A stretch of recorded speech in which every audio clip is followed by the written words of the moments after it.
Olá, queridos amigos, respirem fundo comigo por um momento. Imaginem isso, é o seu aniversário marcante, os grandes 40 anos, e você está sentada sozinha em um restaurante silencioso, toda arrumada para uma celebração que de repente parece estar escapando. Seu celular acende com uma mensagem do seu marido de quase 20 anos, não posso ir feliz 40. Assim mesmo. Curta. Fria. Definitiva. Então o garçom se aproxima, se inclina gentilmente e sussurra. Olhe para a mesa no canto. Você vira, e o seu mundo inteiro muda em um único batimento cardíaco. Se isso deu um arrepiozinho na espinha, ou trouxe de volta uma lembrança de um momento em que você se sentiu completamente sozinha, então por favor, fiquem comigo. Essa é a minha história, e eu prometo que ela vai dar algumas viradas inesperadas, viradas que me ensinaram mais sobre amor, traição, perdão e o tipo mais doce de justiça do que eu jamais imaginei possível. Se vocês gostam de histórias que tocam o coração e nos lembram o quanto a família é preciosa, por favor considerem se inscrever. Significa um mundo para essa alma antiga, e eu desejo a vocês nada além de calor, boa saúde e surpresas lindas nos anos que virão. Meu nome é Krista Miller, e hoje eu tenho 59 anos. Moro em uma cidadezinha tranquila nos arredores de Munique, onde os invernos são longos e os verões cheiram a pão fresco da padaria da rua. Mas a história que eu quero compartilhar com vocês começou há quase 20 anos, na noite do meu 40º aniversário. Naquela época a vida parecia estável, eu acho. Rolf e eu estávamos casados há 19 anos. Nós tínhamos 2 filhos maravilhosos. Marcos, o mais velho, que tinha 19 anos e estava estudando engenharia em Berlim, e nossa filha Ana, doce 16 anos e ainda em casa, cheia de sonhos e risadas. Rolf trabalhava longas horas como gerente de projetos em uma empresa de construção, e eu tinha deixado meu emprego de professora para criar os filhos. Não éramos ricos, mas estávamos confortáveis. Ou pelo menos era o que eu pensava. Nas semanas antes do meu aniversário, Rolf estava distante. Mais reuniões, mais noites tardes no escritório, mais fins de semana atualizando papelada. Eu me convencia de que era só a pressão de um grande contrato. Homens se absorvem no trabalho, não é? Especialmente provedores bons como Rolf. Mesmo assim, eu realmente esperava que meus 40 anos fossem especiais. Ana ficava dando dicas sobre algo grande sendo planejado, e minha amiga mais próxima, Sabine, estava estranhamente secreta, sempre mudando de assunto com um sorriso misterioso toda vez que eu perguntava o que ela e Rolf estavam cochichando no telefone. O dia chegou, 12 de dezembro, frio e crispado com uma leve camada de neve nas pedras do calçamento. Ana me ajudou a escolher um vestido, um vinho profundo que eu tinha comprado especialmente para a ocasião, e Sabine insistiu em fazer meu cabelo. Você vai arrasar com todo mundo hoje à noite, Krista, ela disse, prendendo um cacho solto atrás da minha orelha. Eu ri, mas por dentro senti um friozinho de empolgação. Rolf tinha reservado uma mesa no nosso restaurante italiano favorito no centro histórico, aquele com luz de velas e música suave de violino ao fundo. Ele me disse para estar lá às 19h30 em ponto. Não se atrase, Lieblin, ele havia dito naquela manhã, beijando minha testa antes de sair correndo porta fora. Às 19h15 eu já estava sentada na nossa mesa de sempre perto da janela, tomando um copo de vinho tinto, vendo a neve cair suavemente lá fora. 19h30 veio e passou. Depois 19h45. Nenhum Rolf. Mandei uma mensagem, tudo bem? Estou aqui. Nenhuma resposta. Às 20 horas eu liguei. Caiu direto na caixa postal. Meu estômago começou a dar nós. Às 20h15 eu estava tentando não chorar em público. As pessoas nas mesas próximas olhavam com aquela mistura horrível de pena e curiosidade. Senti minhas bochechas queimarem. Às 20h27 meu celular finalmente vibrou. Eu peguei tão rápido que quase derrubei o copo. A mensagem dizia: não posso ir feliz 40. Só isso. Nenhuma explicação. Nenhuma desculpa. Apenas aquelas 5 palavras. Eu fiquei ali olhando para a tela, o coração batendo nos ouvidos. 19 anos de casamento, 2 filhos, incontáveis memórias, e era assim que ele escolhia me desejar feliz aniversário? Senti algo dentro de mim rachar como gelo fino em um lago de inverno. Lágrimas brotaram, mas eu pisquei forte para segurá-las. Eu não ia chorar no meio de um restaurante. Ainda não.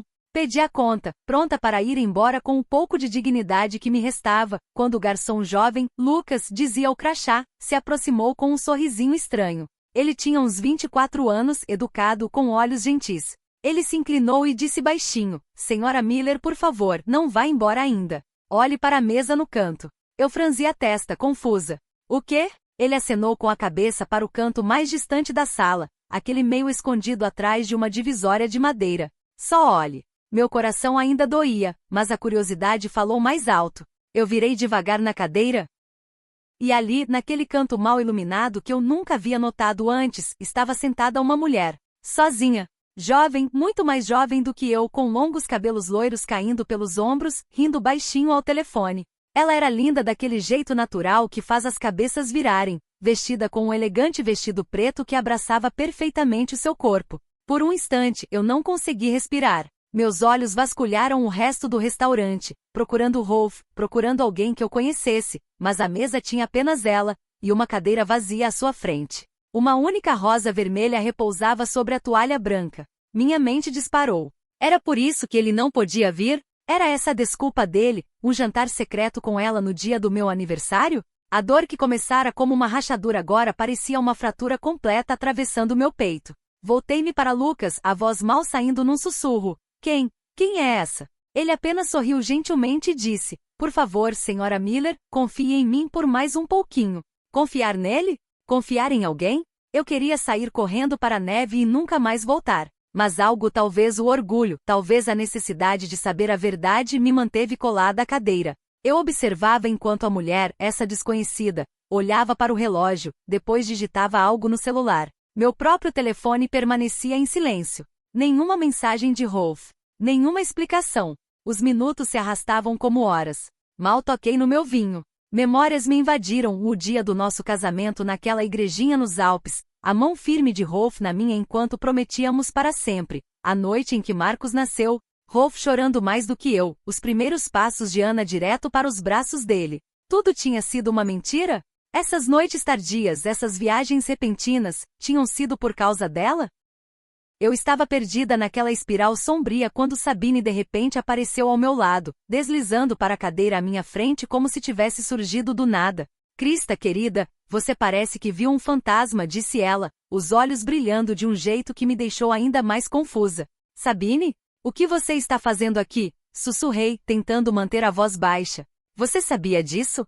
Dela? Ela seguiu meu olhar até a mesa no canto, e em vez de parecer chocada ou culpada, seus lábios formaram um sorriso travesso. Ah, Crista, coitada de você. Você sempre pensa o pior, não é? Eu a encarei, a raiva subindo. Rolf me manda aquela mensagem, não aparece, e tem uma mulher jovem e linda esperando numa mesa romântica com uma rosa. O que mais eu deveria pensar? Sabine estendeu a mão e apertou a minha. Você deveria pensar que o seu marido te ama mais do que você imagina. E que às vezes homens bons fazem esforços extraordinários para consertar as coisas. Eu retirei a mão.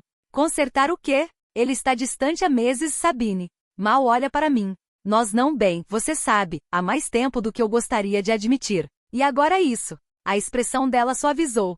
Eu sei que tem sido difícil. Eu vi. Todos vimos. Mas esta noite não é o que você pensa. Eu prometo. Antes que eu pudesse insistir, o violinista que tocava baixinho ao fundo começou uma nova melodia, a nossa música, aquela com que Rolf e eu dançamos no casamento. Minha garganta apertou. A mulher no canto ergueu o olhar, sorriu para o músico, depois se levantou e caminhou, não na minha direção, mas para a entrada. Eu observei, atônita, enquanto ela cumprimentava alguém fora do meu campo de visão. Um momento depois, ela voltou à mesa com Marcos. Nosso Marcos. Alto, bonito, de volta da universidade, sorrindo de orelha a orelha enquanto puxava a cadeira para ela. Eu pisquei, tentando entender. Marcos. Aqui? Com ela? Sabine observava meu rosto de perto. O nome dela é Senja, disse baixinho. Eles estão namorando há quase um ano. Ele queria trazê-la para casa para te apresentar direito, mas tinha medo de que você se sentisse substituída, ou alguma bobagem assim. Minha boca se abriu, mas nenhuma palavra saiu. Marcos e essa jovem linda? E Rolf sabia? Como se fosse combinado, Ana apareceu em seguida, chegando saltitante com aquela energia adolescente que eu sentia tanta falta ultimamente. Ela me abraçou por trás. Feliz aniversário, mamãe. Pegamos você? Pegamos? Eu me virei na cadeira, as lágrimas finalmente escorrendo. Ana, você também está aqui? Claro que estou aqui. Ela riu. Você acha mesmo que o papai perderia o seu 40º aniversário? Mas ele tinha perdido, não tinha? Aquela mensagem. As peças começavam a se encaixar, mas devagar demais.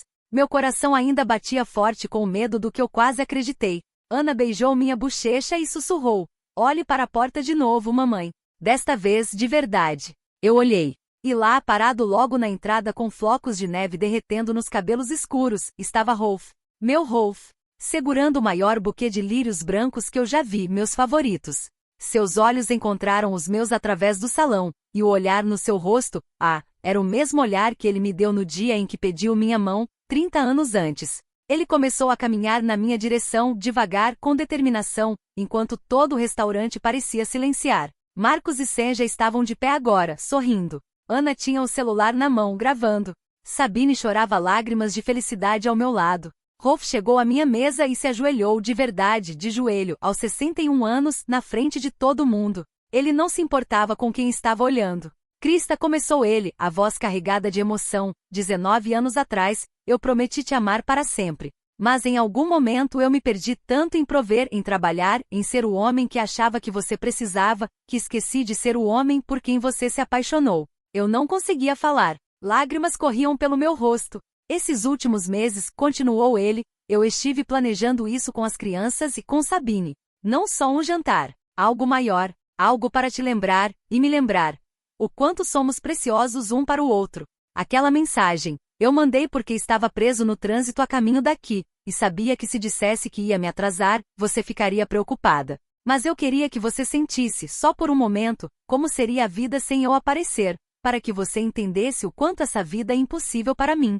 Ele enfiou a mão no bolso do casaco e tirou uma pequena caixa de veludo. Meu ar faltou. Não estou pedindo você em casamento de novo, disse ele com um sorriso molhado, porque no meu coração você nunca deixou de ser minha noiva. Mas estou prometendo, aqui na frente dos nossos filhos, dos nossos amigos, de todo mundo, que a partir de hoje, nunca mais vou colocar o trabalho acima de você. Já falei com meu chefe. Vou reduzir as horas. Vamos viajar como sempre sonhamos. Vamos dançar na cozinha de novo. E vou passar todos os dias fazendo com que você nunca duvide o quanto é amada.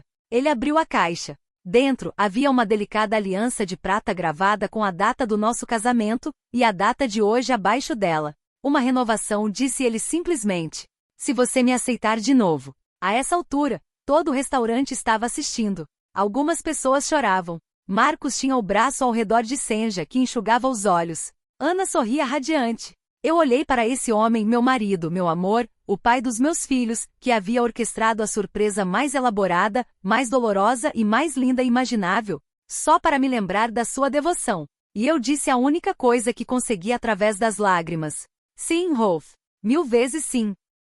O restaurante explodiu em aplausos suaves quando Rolf colocou o novo anel de prata no meu dedo, bem ao lado da aliança de ouro original que nunca tinha saído da minha mão em todos aqueles anos. Eu o puxei do joelho e o abracei forte, apertando tanto que sentia o coração dele acelerado contra o meu. Ele cheirava a ar frio de inverno e ao perfume familiar que eu comprava para ele todo Natal. Naquele momento tudo mais desapareceu, a preocupação, a dúvida, os meses de solidão. Éramos só nós dois de novo, como no começo. Marcos, Ana, Sabine e até a jovem Senja se reuniram em volta da nossa mesa enquanto os funcionários traziam um bolo lindo com 40 velas acesas. O violinista agora tocava mais suave, algo terno e lento. Rolf enxugou minhas lágrimas com o polegar e sussurrou: desculpa por ter te deixado sentir sozinha, nem que seja por um minuto. Nunca mais. Olhei para os nossos filhos, Marcos tão adulto, com o braço orgulhoso ao redor de Senja, que me sorria timidamente como se pedisse aprovação.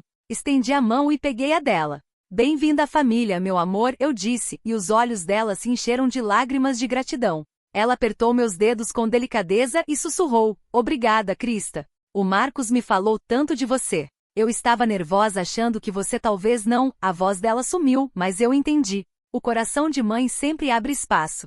Ana nos abraçou a ambos, tagarelando sobre há quanto tempo todos estavam planejando isso. Como papai ensaiou o discurso umas 12 vezes na garagem para ninguém ouvir. Como Marcos veio dirigindo de Berlim com Senja em segredo. Como Sabine me manteve ocupada com compras só para me despistar. Quase estragamos tudo na semana passada quando o papai esqueceu de esconder os lírios no porta-malas do carro. Ana riu. Você quase abriu. Sabine ergueu a taça.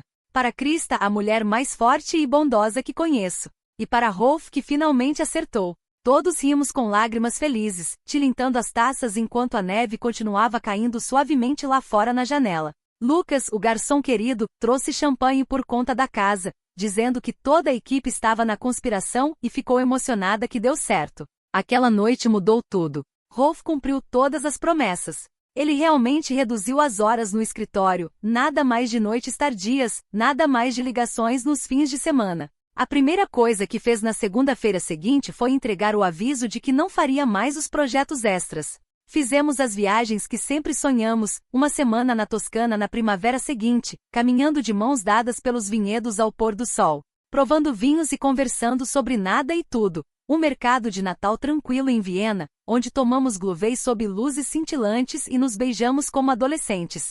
Até voltamos aos Alpes no verão, ficando na mesma pensãozinha da lua de mel, rindo de como a cama ainda era curta demais para as pernas longas do Rolf. Dançamos na cozinha de novo, mesmo que nossos passos fossem um pouco mais lentos agora. Ele colocava nossos discos antigos, me puxava para perto, e nós balançávamos ao som da música enquanto o jantar cozinhava no fogão. Algumas noites a Ana revirava os olhos e nos provocava, mas eu via a felicidade no rosto dela. Ela sabia que os pais estavam se reencontrando. Marcos e Senja ficaram sérios. Casaram-se 3 anos depois numa cerimônia pequena à beira do lago, e Senja usou o véu da minha mãe. Eles nos deram o primeiro neto 2 anos depois, uma menininha chamada Liesel, com os cachos loiros da mãe e o queixo teimoso do pai. Segurá-la pela primeira vez, vendo o Rolf embalá-la com tanto cuidado, os olhos brilhando com o mesmo encanto que teve quando Marcos nasceu, aquilo foi outro tipo de magia. Mas o maior presente daquele aniversário não foi o anel, nem a festa surpresa, nem mesmo a renovação dos votos na frente de todos que amamos. Foi a constatação de que depois de 19 anos, depois das brigas, das noites cansadas, dos momentos em que nos tomamos como garantidos, o amor ainda podia nos surpreender, ainda podia lutar por nós. Rolf me mostrou que um homem bom, quando percebe que está se afastando, pode escolher virar o leme. E eu aprendi que mesmo quando a dúvida se infiltra, quando a mente corre para as piores conclusões, às vezes o coração sabe a verdade muito antes das provas chegarem. Olhando para trás agora, aos 59 anos, sentada na minha sala aconchegante com a lareira crepitando e fotos da nossa família crescendo em todas as paredes, Marcos e Senja com Liesel e o novo bebê menino, Ana terminando a universidade e encontrando o próprio caminho, sou tão grata por não ter saído daquele restaurante naquela noite. Grata por ter voltado quando o garçom me pediu, porque o que me esperava naquele canto não era traição, era o resto da minha vida, embrulhado nas pessoas que mais me amam. A vida não é perfeita, claro. Tivemos desafios desde então e sustos de saúde que nos fizeram nos abraçar mais forte, preocupações com os filhos ao entrarem no mundo, as dores e incômodos comuns que vêm com a idade. Mas enfrentamos juntos, mais próximos do que nunca. Rolf ainda segura minha mão quando caminhamos à beira do rio. Ainda me chama de meu amor. E todo dia 12 de dezembro, não importa onde estejamos, ele recria um pedacinho daquela noite, jantar à luz de velas, lírios brancos na mesa, nossa música tocando baixinho. Se você está ouvindo isso e já se sentiu ignorada no casamento, ou se perguntou se a chama pode realmente voltar depois de décadas, por favor, saiba que pode. Às vezes basta um grande gesto sincero para nos lembrar por que nos apaixonamos. E às vezes a doce vingança contra a dúvida não é raiva ou ir embora, é escolher acreditar um no outro mais uma vez. Obrigada do fundo do coração por me deixarem compartilhar esse pedaço da minha vida com vocês. Se essa história tocou você, aqueceu seu coração ou trouxe de volta uma memória sua, eu ficaria tão honrada se você deixasse um like ou um comentário abaixo. Conte sobre uma surpresa que mudou tudo para você ou simplesmente diga oi. E se quiser ouvir mais histórias sobre família, amor e as vitórias quietas que significam mais à medida que envelhecemos, por favor considere se inscrever. Desejo a todos vocês a alegria de lírios inesperados na mesa, e alguém que nunca pare de escolher vocês. Cuide-se, queridos amigos. Até a próxima!